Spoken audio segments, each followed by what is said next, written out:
Cavalier faithful, your Cleveland Cavaliers have clinched a spot in the NBA playoffs. We're going to talk about that. We're going to talk about this Hawks game last night, a little bit of a recap. We're going to wrap up by talking Evan Mobley, just what a leap and impact he's had this season on winning basketball. If you like this style video, hit the thumbs up. It's not Cavs encapsulated. It's just Cavs. Make sure you subscribe. Send this to a friend. Let's get into it.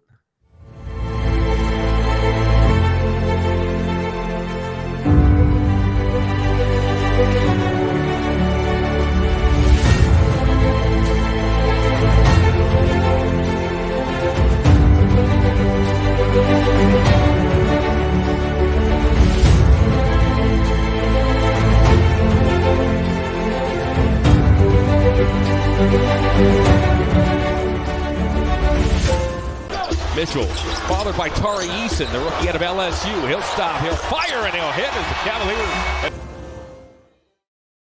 It's that time of the year where pretty much every episode, every upload is going to be kicked off by me talking about the Eastern Conference standings. I'm just going to ramble on here, edit the video as I see fit. But first, the Cavs in that 4 seed. So the game last night, which we will obviously talk about later in this upload, did, put us back a little bit, 2 games behind. We're pretty much locked into the 4 seed if we take care of business here in these next couple of games. The 3 seed is on the table. Do we want the 3 seed? Do we want the 4 seed? The controversy still remains. Let's just talk Clinch in the playoffs. I'm super proud of this squad. I think that that's the first thing that should be said. I'm proud of the way that this roster has been built for the most part. I've had some interesting up and downs this season, but from JB to acquiring Donovan Mitchell to just the overall growth of some of the younger players, it's been a, kind of a 3-part success story. So I'm really glad that we could clinch the playoffs. I'm so happy for the city of Cleveland. We need playoff basketball back. The city is just better when there's playoff basketball. Even last year in the play-in tournament, the second game I was personally at was crazy. The fans at Rocket Mortgage, deserve this. They've been showing up, showing out all year long. So I'm just so happy about that. I'm glad we could get in the playoffs for the first time in, I believe, 5 seasons. I'm so happy we could get to the playoffs, be our own team, be our own identity and franchise without LeBron James. All love toward him. Everything he did for the city can't be said enough. But this is a new era of Cavs basketball. I think a lot of people said that last year. And this year it's official. We're going to get a playoff series. It's going to be awesome. I will be at a game. Personalized guarantee. But let's just bring back these standings. So I think the Bucks, there's a little bit of chance for the Celtics to make some noise there, but I don't really think so. I think you're going to have the Bucks and Celtics 1 and 2 respectively. If I had to bet, I would say the 76ers remain at that 3 spot.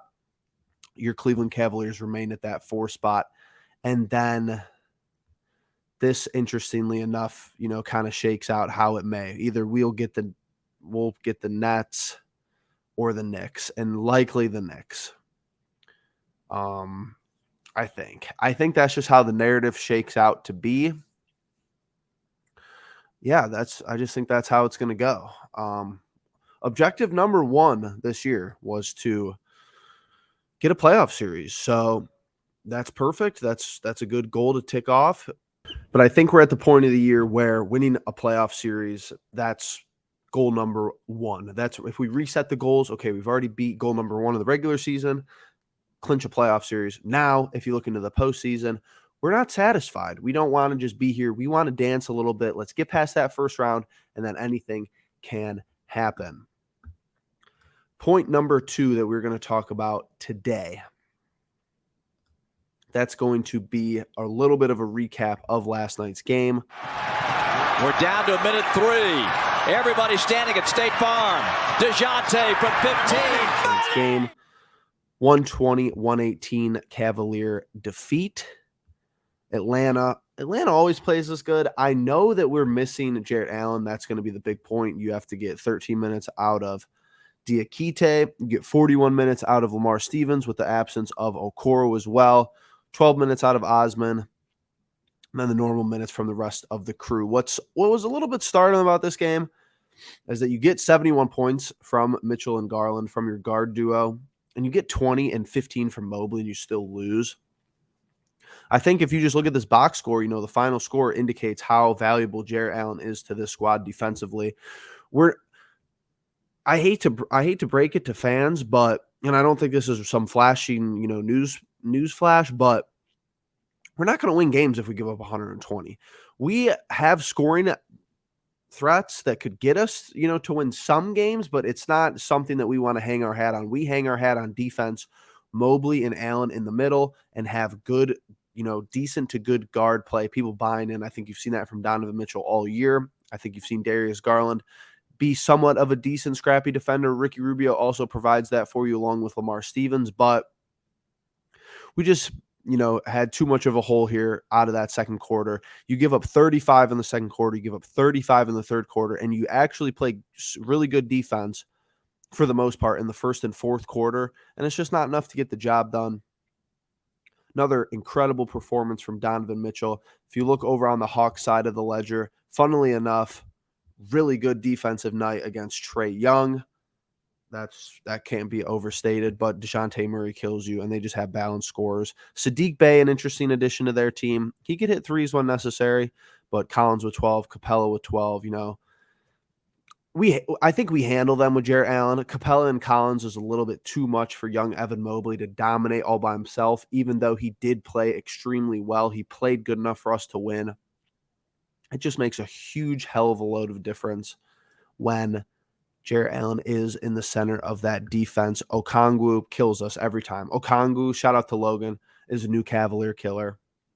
Every game we played him this year, he's honestly the secondary threat outside of either Young or Murray. So I think that'll be interesting. I'm curious to see what this Hawks team does in the play-in game. Will definitely be something to follow, but tough game to lose last night. I want to talk 2 more points before we get to our last point. The 3-pointer on DeJounte Murray. Now,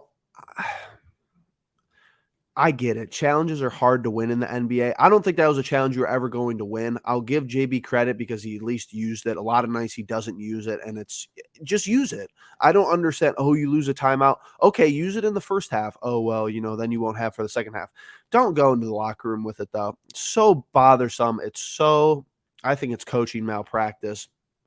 If you don't use your challenge, it's literally there implemented into the game. You might as well use it. The refs suck anyway, so test their knowledge. Test out the replay center, whatever you have to do. Second, the phantom timeout where in the closing seconds of the game where Capella was going to have to go to the free throw line, shoot 2 free throws, 60% shooter. The NBA just makes stuff up. We all know this. We know that the refs make stuff up.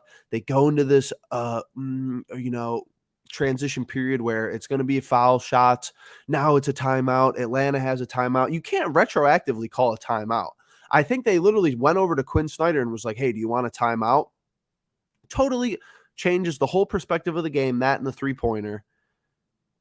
That's all I have to say, because the 3-pointer obviously was 3 points, but the timeout was not only did Capella not have to shoot free throws, but they had an opportunity to inbound the ball and shave more time off the clock. Trae Young doing his thing with the basketball, whatever. So